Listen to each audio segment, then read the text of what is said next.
देखिए हम dimensional analysis पढ़ रहे हैं और डायमेंशनल एनालिसिस में बहुत सारी क्वांटिटी थी, उनके हमने डायमेंशनल फॉर्मूले लिखने सीख लिए हैं। काफ़ी कुछ फॉर्मूले हमने प्रैक्टिस किए हैं जो टफ वाले हैं। बेसिकली क्या है, आपके सिलेबस में जितने भी ये हमने डायमेंशनल फॉर्मूले लिखे हैं जो फिजिकल क्वांटिटी है, ये आगे के चैप्टर में सब कवर होती चली जाएंगी। वो आगे हम समझते चले जाएंगे। उसमें फोर्स भी आएगा, उसमें टॉर्क भी होगा, उसमें लीनियर मोमेंटम भी होगा, एंगुलर मोमेंटम भी होगा, लीनियर वेलोसिटी, एंगुलर वेलोसिटी, तो आगे आगे हमें समझ आते जाएंगे। फिलहाल इस चैप्टर में तो केवल उनके डायमेंशन हम चेक कर रहे हैं और डायमेंशनल फॉर्मूले हम उनको केवल पढ़ रहे हैं। तो पहले फॉर्मूले लर्न कर लेंगे, उनके डायमेंशनल फॉर्मूले समझ नहीं पाएंगे, फॉर्मूले में सारे समझ नहीं आएंगे। ये सारे फॉर्मूले आगे पूरे सिलेबस में आपके दिए हुए हैं, वहां जैसे आगे बढ़ेंगे वहां सब समझ आते जाएंगे। अब देखिए इसमें हमने एक कल इसमें जो लास्ट हमने टॉपिक लिया था उसमें प्रिंसिपल ऑफ होमोजेनिटी बनाया था। प्रिंसिपल ऑफ होमोजेनिटी क्या बताया था कि जो quantities of same nature can be added और सब्ट्रैक्टेड, यानी कि मास में केवल मास को ऐड किया जा सकता है, मास में लेंथ नहीं ऐड कर सकते। और इसको हमने लिखा था, डब्बा बंद कर दिया था इसका, हमने स्क्वायर ब्रैकेट में बंद कर दिया था। स्क्वायर ब्रैकेट में बंद करते हुए डायमेंशनल फॉर्मूला बन गया था, डायमेंशन बन गई थी। मास में मास करेंगे तो मास ही बन सकता है। ये हमने बताया था कि मास में अगर कहीं इस तरह की कोई क्वांटिटी बन जाए तो ये अलाउड नहीं है, प्रिंसिपल ऑफ होमोजेनिटी इसको परमिशन नहीं देगा। अब देखिए इसका एक एप्लीकेशन लेकर देखते हैं, एक एग्जांपल लेकर के हम देखते हैं। अगर हम इसमें कोई इक्वेशन लें, एक वंडर वॉल्स इक्वेशन लेते हैं, वॉल्स इक्वेशन, और क्या है Van der Waals equation, P plus a upon v square, V minus b is equal to r t. ये गैस की इक्वेशन है और ये प्रैक्टिकल गैस है, उसकी इक्वेशन है, रियल गैस की इक्वेशन है, आइडियल गैस की नहीं है। ये दो करेक्शन टर्म्स होती है जिसमें ए और बी वंडर वॉल कॉन्स्टेंट्स कहलाते हैं और a and b are the constants, इनको वंडर वॉल कांस्टेंट कहते हैं। पी इसमें प्रेशर होता है, तो इनके एब्रीवेशन हमें आना चाहिए बच्चों, नहीं होगा तो एग्जाम में दिया होगा। क्वेश्चन ऐसे बनेगा, ये इक्वेशन है, इसमें ए और बी का डायमेंशनल फॉर्मूला निकालिए या ए और बी के डायमेंशन निकालिए। पी इसमें वॉल्यूम है, आर इसमें गैस कांस्टेंट होता है और टी होता है इसमें टेम्परेचर। और हम ये डायमेंशन की हेल्प से निकालना चाहते हैं कि कितना ए और बी का डायमेंशनल फॉर्मूला होना चाहिए। तो देखिए कितने आसानी से हम फाइंड कर सकते हैं इसको। सबसे पहले हम यहाँ देख सकते हैं बी में किसको ऐड किया हुआ है, बी में, तो हम यहाँ कब कर सब्ट्रैक्ट किया हुआ है, कब कर सकते हैं इक्वेशन किसके लिए, होमोजेनिटी के अकॉर्डिंग। अगर हम m माइनस एम करेंगे तो क्या आएगा, m आएगा। इसका मतलब हम m में से केवल m को माइनस कर सकते हैं। तो by principle of homogeneity, POH, principle of homogeneity क्या होना चाहिए, dimensional formula of b should be equal to dimensional formula of v equal to क्या होना चाहिए, एल क्यूब। कितना आसान हो गया। कुछ बच्चे लिख सकते हैं कि by principle homogeneity v equal to b, ऐसे लिखना है, a equal to l cube. ये गलत तरीका हो जाएगा। क्यों गलत तरीका हो जाएगा, जब v इक्वल टू बी लिखेगा तो v माइनस बी क्या हो गया, जीरो हो गया, फिर तो मैथमेटिक्स हो गया। ये मैथमेटिक्स है, डायमेंशनल फॉर्मूला नहीं है। डायमेंशनल फॉर्मूले में क्या करना पड़ता है, इनको स्क्वायर ब्रैकेट में लिखना पड़ता है और ये हम क्या लिखेंगे, डायमेंशनल फॉर्मूला।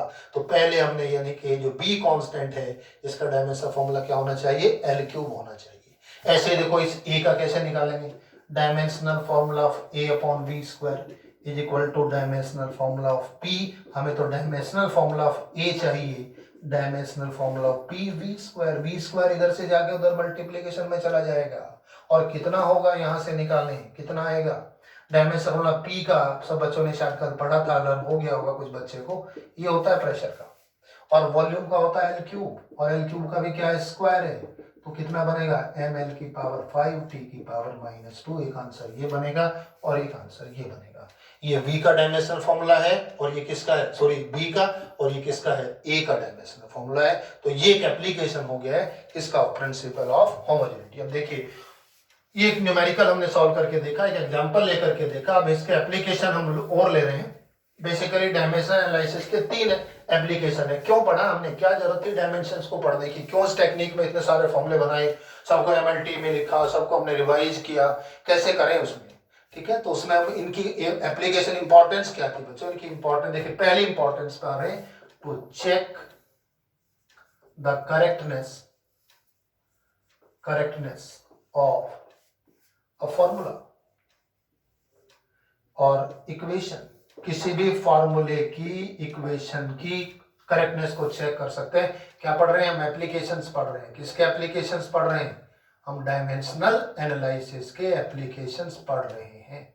कोई भी एक फॉर्मूला ले लीजिए, हम उसको चेक करना चाहते हैं ठीक है कि नहीं है। चलिए एक बहुत ही वेल नोन सा फॉर्मूला हम लेते हैं, और वेल नोन फॉर्मूला हमारे पास होता है, अगर हम centripetal force F is equal to mv² होता है। ये फॉर्मूला है, आगे भी पढ़ेंगे डिटेल में। सेंटीमेंटल फोर्स होता है force on a body which is revolving on the circular path. जो फोर्स रिक्वायर्ड होता है उसके लिए उसे सेंटीमेंटल फोर्स कहते हैं। अब हम ये चेक करना चाहते हैं फॉर्मूला करेक्ट है या फिर इनकरेक्ट है। तो देखिए इसका तरीका बताते हैं। अच्छा, इसमें F क्या है? फोर्स है। M क्या है? मास है। V क्या है? वेलोसिटी है। R क्या है? इसमें रेडियस है सर्कुलर पाथ का। सबसे पहले क्या करेंगे? Dimensional formula of left hand side लेंगे। बताइए कितना है फोर्स का? अब सब बच्चों को लर्न हो गया, मास इनटू एक्सीलरेशन। हमने कल लास्ट लेक्चर में कई बार यूज किया है। ये तो फोर्स का हो गया। अब हम डायमेंशनल फॉर्मूला लेंगे of RHS is equal to, mass का बताओ कितना होता है? m होता है। v का बताओ कितना होता है? LT-1। पावर कितनी है यहाँ पे? 2। और r का कितना होता है? l। जरा सॉल्व करके देखते हैं। L² T-2 divided by l, और कितना आया? MLT-2। तो देखिए क्या हुआ? Since dimensional formula of LHS is equal to dimensional formula of RHS, so the formula is dimensionally correct। Dimensionally correct, ये फॉर्मूला डायमेंशनली करेक्ट है। अच्छा, डायमेंशनली करेक्ट क्यों लिख रहे हैं? डायमेंशन से चेक किया है, हम और मेथड नहीं हमने लगाया। तो डायमेंशनली करेक्ट फॉर्मूला है, ये टेक्निक है। कुछ बच्चे क्या लिखते हैं, जैसे मैथमेटिक्स में लिखते हैं left hand side equal to right hand side. नहीं, लेफ्ट हैंड साइड ये है, राइट हैंड साइड ये है, ये दोनों इक्वल है। हमें तो उनको डायमेंशन में बताना है, तो हमें क्या लिखना है? Dimensional formula of left hand side is equal to dimensional formula of right hand side. तो बताइए कितना आसान फॉर्मूला हुआ, चेक हो गया कि नहीं इक्वेशन डायमेंशन की टेक्निक से। डायमेंशन की टेक्निक कितनी इंपॉर्टेंट है, कोई भी फॉर्मूला उसको चेक करके हम बता देंगे वो फॉर्मूला ठीक है या फिर गलत है। देखिए एक और एग्जांपल लेते हैं, दूसरा एग्जांपल लेते हैं। बहुत सारे एग्जांपल, जितने फिजिक्स के फॉर्मूले इन पे बहुत सारे क्वेश्चंस बनेंगे। हम एक और करके दिखाते हैं चेक, दूसरे वाला एक फॉर्मूला हम और चेक करके दिखाते हैं। जैसे आपका सेकंड इक्वेशन ऑफ मोशन लेते हैं, ये आपका वेल नोन फॉर्मूला है, ये फॉर्मूला भी हम चेक कर लेते हैं। और इसमें आप लेते हैं s is equal to ut plus half a/t²। ये इक्वेशन है, इसको चेक करना चाहते हैं whether this equation is right और रॉन्ग। क्या टूल है हमारे पास चेक करने का? जिससे हमारे पास क्या टूल है? Dimensional analysis. अब देखिए कहां से स्टार्ट करेंगे। इक्वेशन है, लेफ्ट हैंड साइड में s बताओ क्या होता है? इसमें s होता है डिस्टेंस, u क्या होता है? इनिशियल वेलोसिटी, t क्या होता है इसमें? टाइम, और a क्या होता है? एक्सीलरेशन। ये इक्वेशन 9th क्लास में हम सब बच्चे पढ़ते हैं। सेकंड इक्वेशन ऑफ मोशन है, स्ट्रेट लाइन के लिए है, कैसे करेंगे? अच्छा देखिए, सबसे पहले राइट हैंड साइड पे चलो। राइट हैंड साइड में बीच में कौन सा साइन है? प्लस। प्रिंसिपल होमोजेनिटी क्या कहता है? कब प्लस ले सकते हैं? जब ये और ये दोनों कैसे हो? एक जैसे हो। एक जैसे का क्या टेक्निक है? दोनों का डायमेंशन फॉर्मूला सेम हो। तो यानी कि पहले हाफ at² का निकालेंगे, ut का निकालेंगे। अगर दोनों का सेम आ जाता है it means right hand side dimensionally क्या आएगी? करेक्ट आएगी। तो यहां से शुरू करेंगे। Dimensional formula of ut, u क्या है? वेलोसिटी, वेलोसिटी का बताओ क्या होता है? LT-2। टाइम t का कितना होगा? t कितना आएगा? सॉरी, वेलोसिटी कितना होता है? LT-1। कितना आया? l आया। दूसरा बताइए dimensional formula of half at²। Half क्या है? डायमेंशनलेस है, कोई डायमेंशन नहीं है। a का कितना हो जाएगा? LT-2 एक्सेलरेशन है, ये t² तो कितना हुआ? l हुआ। It means right hand side कैसी हो गई? So right hand side is correct. कैसे पता लगा करेक्ट? ये भी l है, ये भी l है, और लेंथ में लेंथ को ऐड कर सकते हैं प्रिंसिपल ऑफ होमोजेनिटी के अकॉर्डिंग। आसानी से ऐड किया जा सकता है दोनों को। अगर हमने केवल, हम यहीं तक नहीं छोड़ेंगे, अभी हमें लेफ्ट हैंड साइड भी चेक करनी है, लेफ्ट हैंड साइड है कि नहीं है। इक्वेशन देखिए, हमने होमोजेनिटी के प्रिंसिपल में कहा था same nature of quantity can be added, subtracted और इक्वेटेड। अब इक्वेट करेंगे, कंपेयर करेंगे। अब लेंगे dimensional formula of left hand side.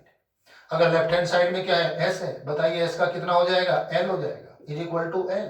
और ये भी l है, ये l है, तो इधर भी l हो जाएगा। Since dimensional formula of LHS is equal to dimensional formula of RHS, so the equation is dimensionally correct।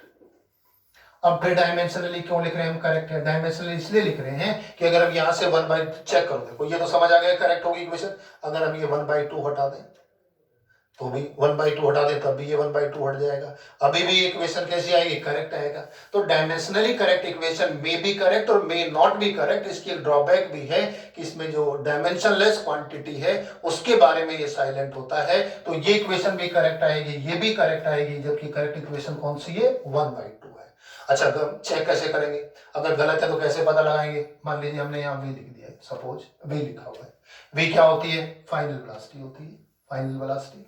तो देखिए कैसे चेक करेंगे, राइट हैंड साइड तो ठीक है, राइट हैंड साइड तक तो कोई प्रॉब्लम नहीं है, यहां तक तो सीख आ गए। अब लेफ्ट हैंड साइड का डायमेंशन फॉर्मूला निकालो। लेफ्ट हैंड साइड का डायमेंशन फॉर्मूला क्या आ जाएगा, LT-1।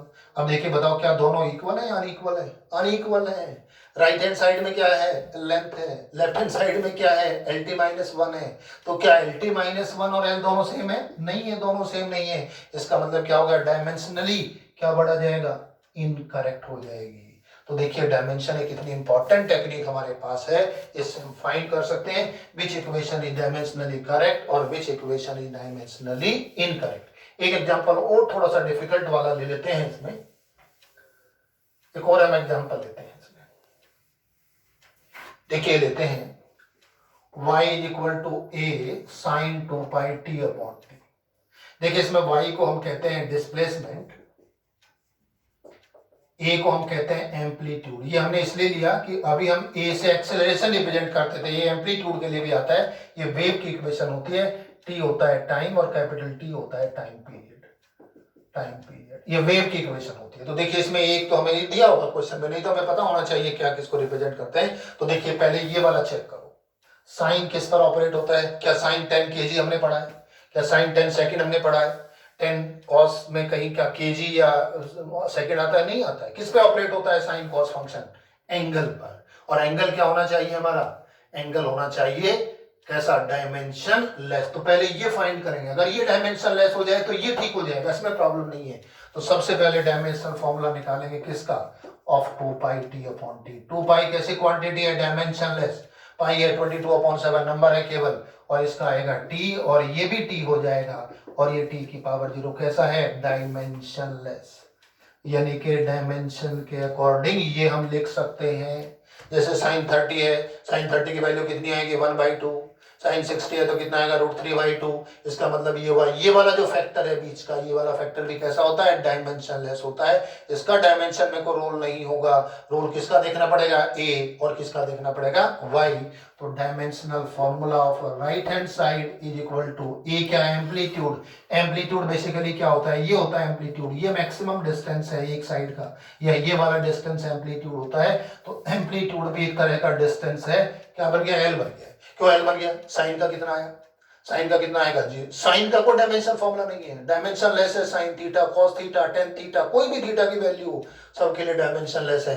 अब हम निकालेंगे dimensional formula of left hand side, ये भी एल आएगा, डिस्प्लेसमेंट के लिए भी एल होता है, since dimensional formula of LHS is equal to dimensional formula of RHS, so the equation is dimensionally correct, dimensionally correct. तो इस तरीके से जितने भी फिजिक्स के फॉर्मूले हैं या इक्वेशन हैं उनको हम चेक कर सकते हैं with the help of dimensions कि कौन डायमेंशनली करेक्ट है और कौन डायमेंशनली, कौन सा फॉर्मूला डायमेंशनली इनकरेक्ट है। अच्छा अगर इसी में हम ये हटा देते, अगर ये हम चेक करते कि बताइए इसमें क्या होगा, इसमें क्या होगा, अगर इसमें लेना पड़ेगा 2π/t लेंगे तो ये 2π/t आ जाएगा, यहाँ 1 आ जाएगा, यहाँ t की पावर कितना होगा, माइनस आएगा, और ये डायमेंशनलेस नहीं होगा। अगर ये डायमेंशनलेस नहीं होगा तो हम इसको ऑपरेट नहीं कर सकते, नहीं लिख सकते।